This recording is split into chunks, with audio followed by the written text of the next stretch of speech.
spike of irritation. "Just us two," Simi had said. The stranger had long, toned limbs and glossy brown skin. She looked almost sculpted. Something about her profile was familiar, and for one heartbeat, Ronke was sure she knew her from somewhere. She blinked, and the feeling disappeared. She didn't know anyone who showed side boob at lunch, or had such an over-the-top blonde weave.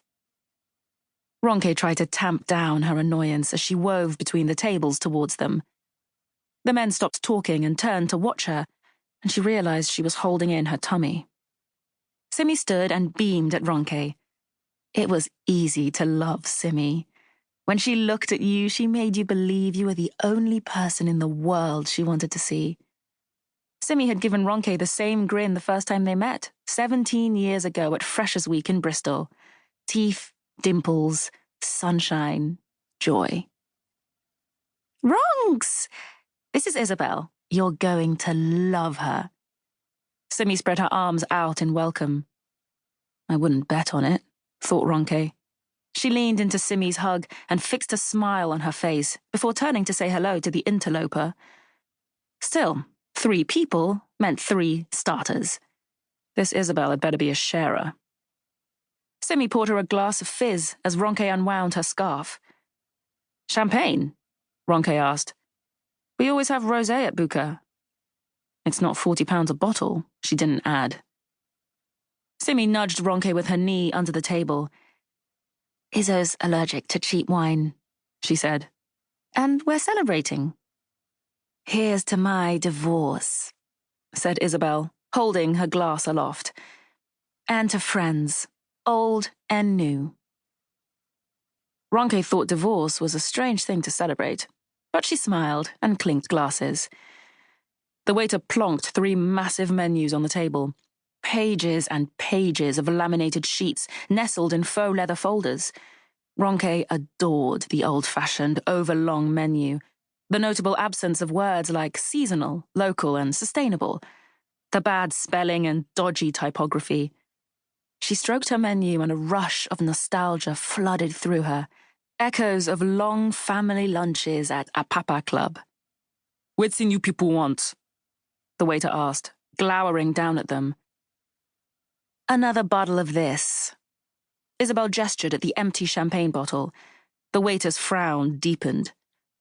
"Thank you," called Ronke to his retreating back. She tended to overcompensate with waiters, even rude ones. "Isabel is embarrassingly rich," said Simi, "but she loves throwing her money around, so I forgive her." Ronke laughed in spite of herself. "How do you 2 know each other?" "We met when we were 5, said Simi. "The only half-caste kids in our class." "Simi, you can't use that word," said Ronke. "Oh, come on, this is us.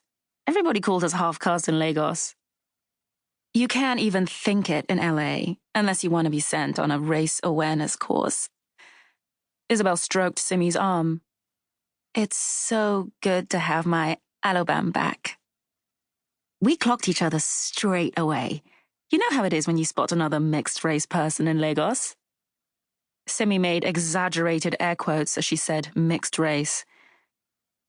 "Isabel beat up a boy on our first day. After that, we were inseparable." "He deserved it," said Isabel.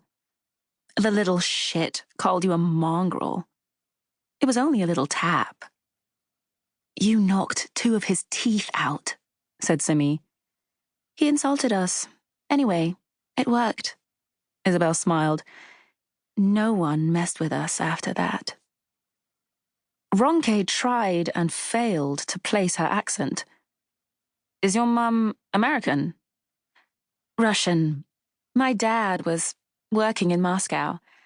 That's where they met." Isabel placed her hand on Ronke's arm. Her nails were electric blue, long and pointy. "What about you? I want to know everything." Ronke fiddled with her scarf and glanced around for the waiter. She hated talking about herself. "My mum's English.